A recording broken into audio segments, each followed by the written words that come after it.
opposition activists hold protests across Kenya as they call for the firing of election board officials. In Ghana, a week highlighting social media growth and culture. And a British comfort food staple gets a makeover and becomes a social media sensation. Africa 54 starts right now. Good evening and welcome. I'm Vincent McCory. This is Africa 54. Now, we begin in East Africa, where police have fired tear gas at opposition activists in Kenya's capital on Friday. Demonstrators who also held protests in 3 other cities. They are calling for the sacking of election board officials involved in the August nullified presidential vote. Now, crowds protested in Nairobi, the western opposition stronghold of Kisumu, and the port city of Mombasa for the second time this week. Earlier Friday, the Nairobi County Police Commander said people would be allowed to protest, but anyone who tried to destroy property will be dealt with firmly. With less than 3 weeks to go until the scheduled October 26th rerun of the vote, politicians from both sides are trading insults and accusations, raising fears of further turmoil. While the United Nations mission in Congo says militia fighters in the Eastern Democratic Republic of Congo attacked a UN peacekeeping base on Friday, triggering clashes that left 2 of the fighters dead and 2 peacekeepers slightly wounded. Friday's attack, in which 2 rebels were also wounded, was a rare frontal assault on UN forces that are charged with protecting civilians in Congo's east, where dozens of armed groups exploit mineral resources and prey on local residents. The Central African Republic has been plagued by inter-religious violence over the past several years, forcing hundreds of thousands of people to flee their homes, either to be displaced elsewhere within CAR or to seek refuge in the Democratic Republic of Congo. Joining us today is Pascal Serra.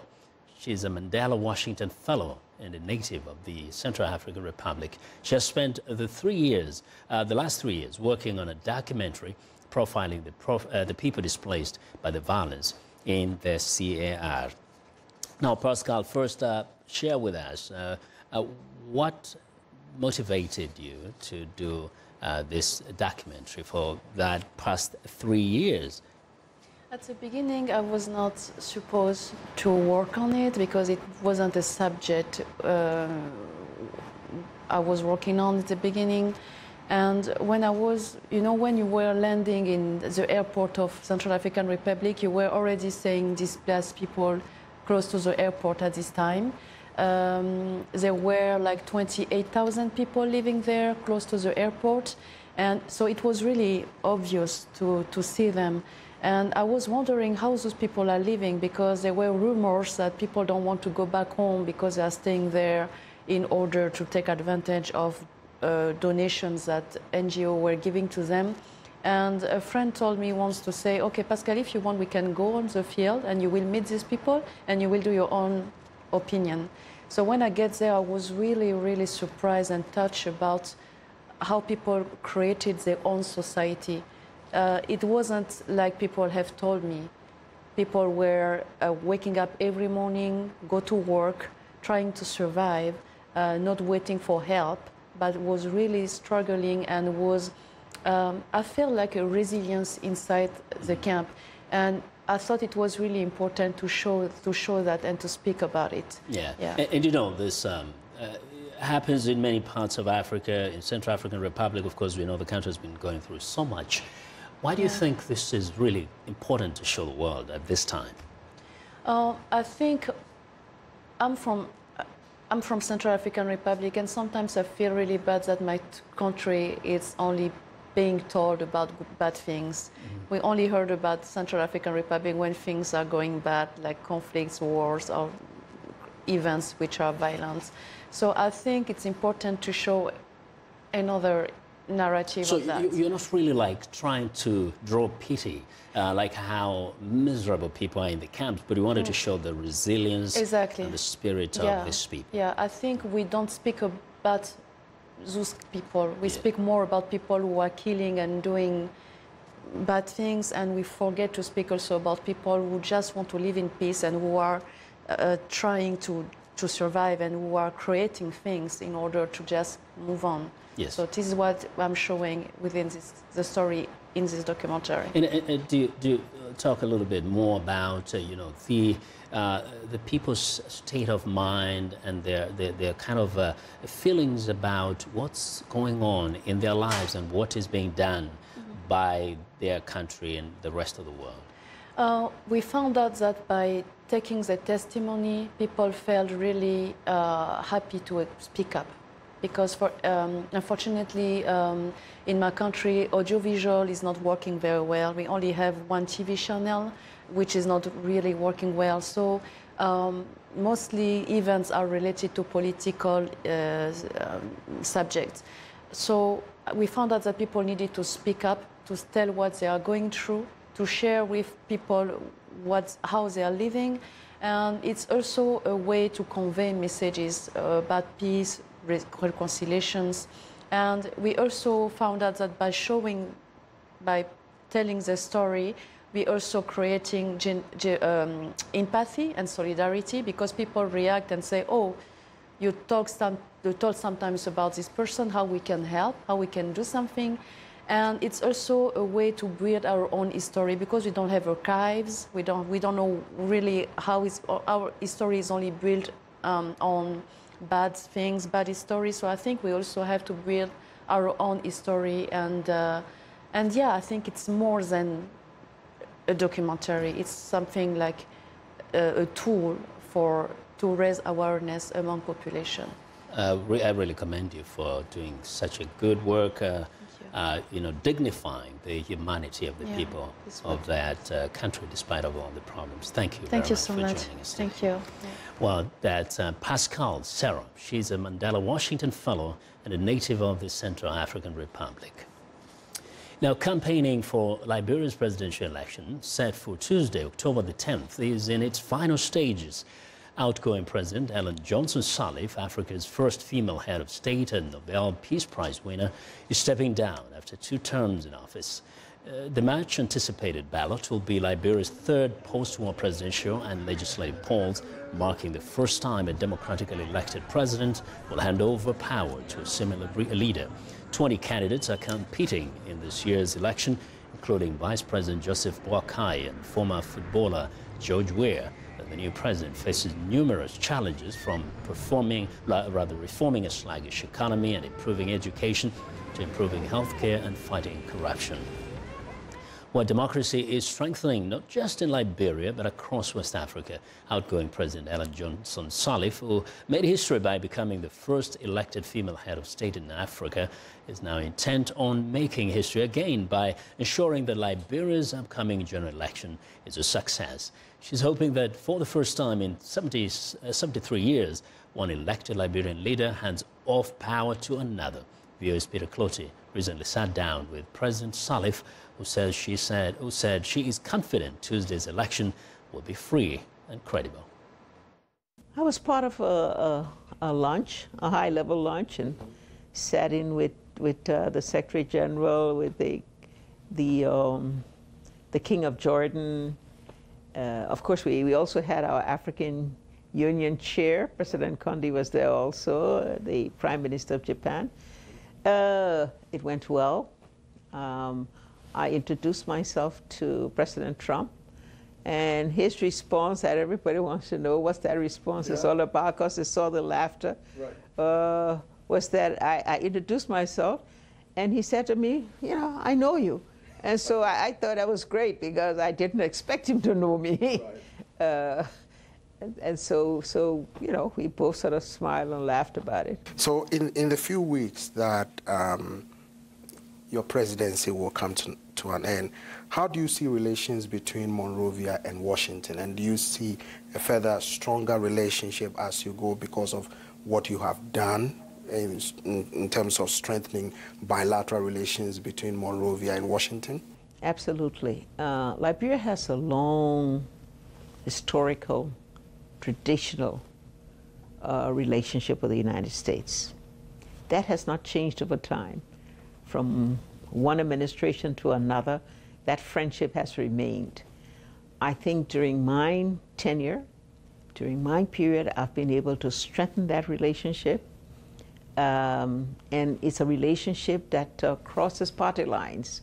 So we have bipartisan support, bipartisan in Congress, in the administration. And so I've been very pleased with how we've strengthened, built that, broadened that relationship to go beyond the traditional and the historical, to make it something in current realities, the support that we've received in trying to rebuild our nation has also enabled us to strengthen that relationship, and for them to see our challenges for what they are and be able to support us as we try to address those challenges. So today, what we see, a Liberia that is a changed Liberia, a Liberia that right now has functioning institutions, that infrastructure have been restored to a large extent. Democracy is now alive and well and functioning. And I think that has made them realize that it's a return on their investment. All they've put into Liberia that has made Liberia what it is today is something that they feel proud about and we feel proud about, and that, again, strengthens the relationship. I think that will go into the future. Whatever I have done, I expect that that goodwill, that friendship will pass on to the next administration in Liberia, and that they will build upon it, they will maintain it. And even because we have already built the foundation, all the things that are going to be concluded in Liberia in the next 5 years as a result of the foundation we have put in will give them an even stronger claim to a stronger relationship with the UN, because that return then would have grown even more, because they will see a new Liberia as a result of that support, that friendship, that mutual approach to trying to retain a relationship. I'm very pleased about it. Madam President, if I may ask you, you talked about democracy. In a few weeks' time, we'll be having Liberia's elections. From your point of view, how free, fair, transparent, and credible do you anticipate this election to be? I expect it to be all the things you just said. Free, transparent, credible. Our Elections Commission have already established their credibility in 3 by-elections that have taken place, in which the citizens accepted there were no major complaints. The international community, including all the observers to those elections, accepted that and said they were credible. And I expect this Election Commission, having already got that experience, although this is a bigger election this time because it's got all the 73 seats of the legislature at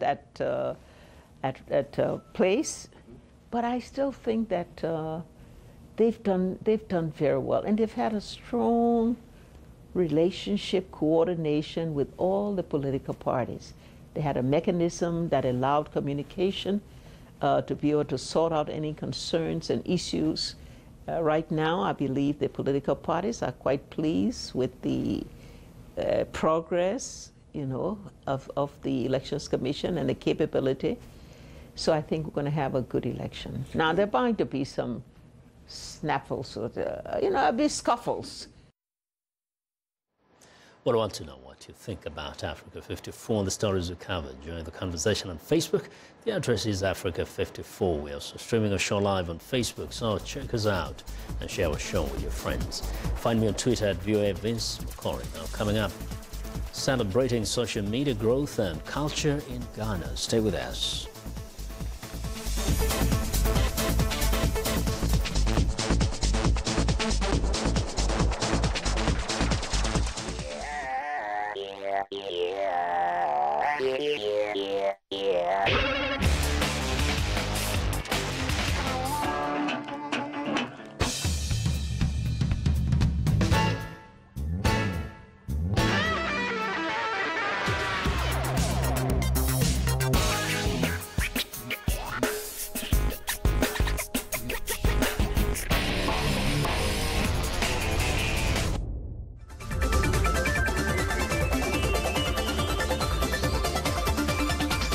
Grace Hopper Celebration is a three-day conference designed to bring together women in computing to discuss research and career interest. It concludes on Friday in Orlando, Friday. To talk more about the event, viewers Michelle Quinn, who joins us live via Skype from Orlando. Hi, Michelle. Hi. Well, you've been there now. This is the last day. Tell us a bit more about the proactive messages that you've had an opportunity to hear from the women there. Well, it's really interesting. I mean, this is 18,000 women here in Orlando, Florida. Many were there to talk about technology, augmented reality, artificial intelligence. But the main message was how to get your career moving forward. And then how to bring more women into the tech industry. So Melinda Gates, who is the co-founder of the Bill and Melinda Gates Foundation, gave a speech where she talked about how the pipeline for women coming into tech needs to be completely different. It's not the traditional go study math and then necessarily go to computer science and college, but also to talk about different ways that women can join the tech industry at various points of their career. Maybe they become nurses or doctors, learning tech that way. The main messages there was things practical for women, but things. Yeah, go ahead. Sorry. Yeah, kind of I was losing a little bit there. But the thing is, there's a consensus that women are not doing as well in the tech field. What do they say has to be done? What does a woman has to do in order to succeed, like those who have made it? Well, there's some things that women need to do, and there's some things that the society needs to do to change, including tech companies and other companies that hire technical staff. And universities and learning institutions need to change. So there's change needing to happen all along the line, according to a lot of the speakers at this event. But, one thing that companies could do, and it's really simple, is try to break up the networks that people currently use to hire people. So instead of just hiring the person that you hire the person that you post a job.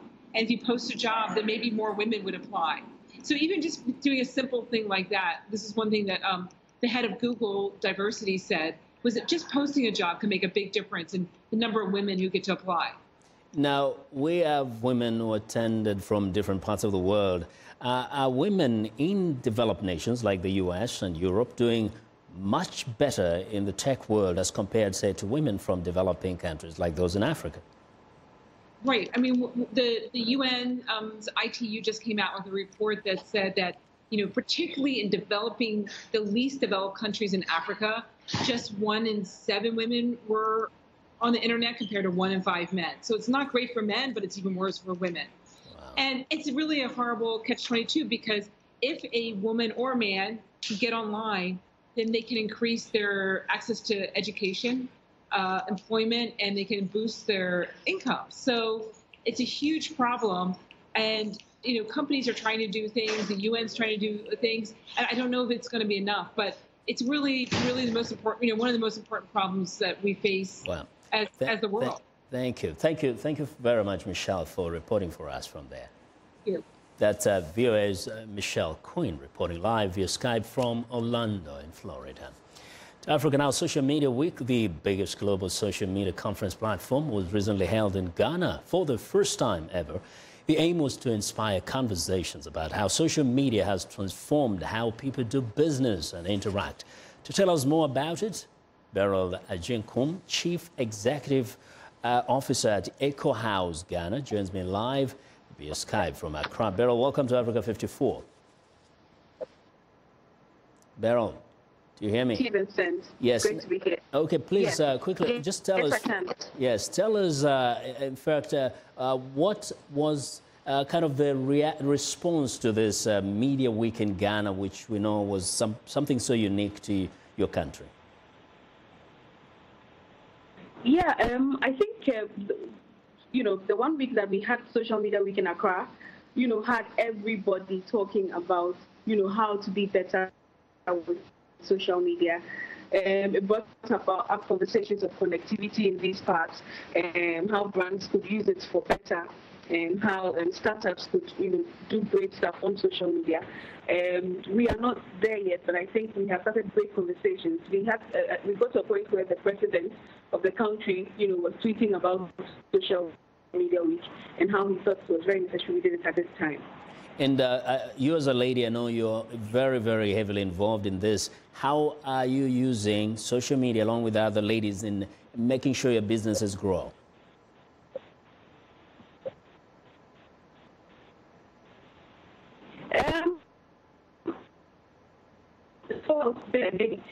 We do some events and all that, but our core is digital. We thrive on digital. We have teams across all the university campuses in Ghana, and our way of keeping in touch with them is social media. It's on WhatsApp, on Facebook, on Twitter. So we thrive very much on what social media offers us. And I know so many other businesses that thrive mainly on social media. That is how you connect. If you don't have a big budget to do your billboards and all of that, social media offers you that opportunity. You create your page. Once you're creating great content, people are engaging with you and you're selling your products. Well, I have to say, it's great talking to you, but social media hasn't been as friendly to us today. Thanks a lot for joining us, and we hope we can talk some other time. You're welcome. Beryl. Now, Beryl Agyemang is the Chief Executive Officer at Eco House in Ghana. Well, it's time now for a short break. Still to come on Africa 54, a British Sunday roast staple gets a reboot and creates a sensation. We'll be right back.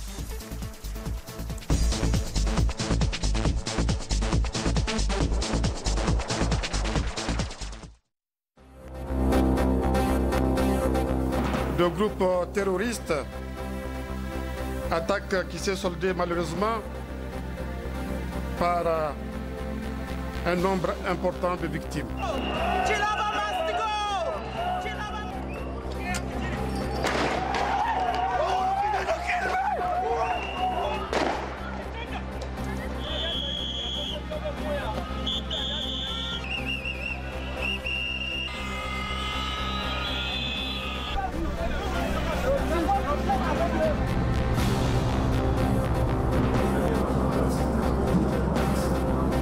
Also, the number of people that have lost their life at sea has decreased.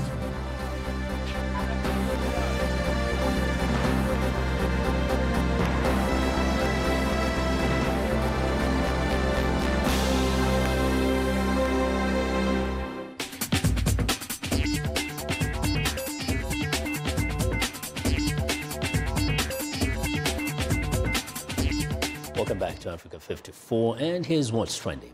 Google is borrowing from Apple's playbook as it takes on its rival in the high end of the smartphone market. Now, the second generation of Google's Pixel phones feature larger, brighter screens that take up more of the phone's front, changes that Apple is also making with its iPhone X, scheduled to be released by next month. Both the Pixel models will also get rid of the headphone jack, something Apple did with the iPhone last year. Google also souped up the already highly rated camera on the Pixel, boasting that it will take even better photos than the iPhone. The Pixel will sell for almost $650 to $850. Well, next up, a new take on a classic of British cuisine, the Yorkshire pudding, is in demand after going viral on social media. The idea, created by family-run the Yorkshire York Roast Company in March, became a hit after a picture was posted on the firm's Facebook page in September. Customers have started to flock to the shop located in the middle of the historic Northern English city of York. The Yorkshire pudding is part of the traditional Sunday roast, which is accompanied by assorted vegetables, roast potatoes, a big slab of meat, lashings of gravy, usually served in English pubs. The Yorkie Pud wrap, as it is called, is sold for £5.75. Well, and finally, biotechnologists at Sweden's Lund University have identified and refined a microorganism that can convert bird feathers and other forms of organic waste into food products and cosmetics. The aim is to replace fish meal and soy protein as animal feed. Millions of tons of feathers are wasted after birds are killed for food. The researchers want to bring feathers back into the food cycle, faster as animal feed, and eventually using the protein for human consumption. Researchers hope to complete their work by the end of 2018. And that is what is trending today. Now, we close our show today with a music video of Ndombolo, Just Like This, by Congolese artist Patrick Mestro.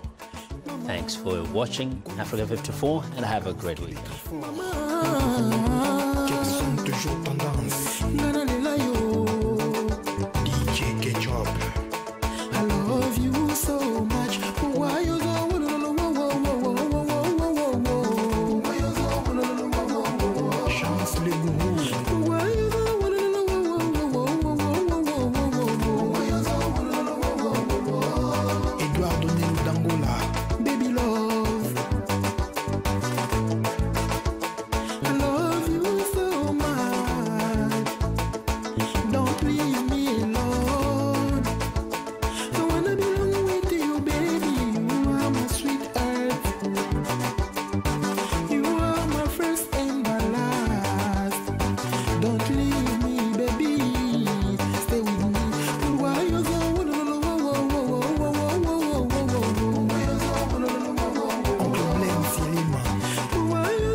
Dombola mama songanile, dombola mama songanile, dombola mama songanile,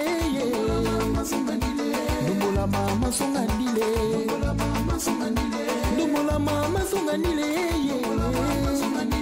dombola mama songanile. Uda sugidi na ndungwe, bana bayambu gidi, sugidi na ndungwe ya ye, bana bayambu gidi, amama na ndungwe ya ye, bana bayambu gidi.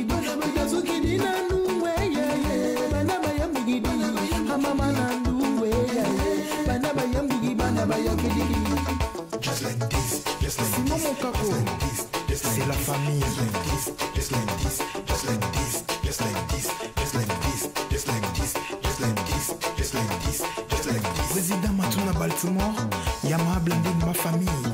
Hey yo man, what's up man? Are you ready to dance? I'm ready my nigga. Don't be shy, I'm not shy. It's very easy. I know. Just follow me. Just like this, just like this, just like this. Ma contre maître Nangaba, Joël just like this, just like this, just like this, just like this. Jibilu Wengo mo conseil dollar. Alex Fomon Singandama Monique na Luanda. Just like this. Nasiki Aoussou mon témoin Georges mon prêtre. Welcome to English in a Minute. A cannon used to be a common military weapon. Loose cannon. So, are Anna and Jonathan talking about an old battle? Hey, I'm looking for someone to host a political event tomorrow night. Can your friend Sylvia help out? Sylvia?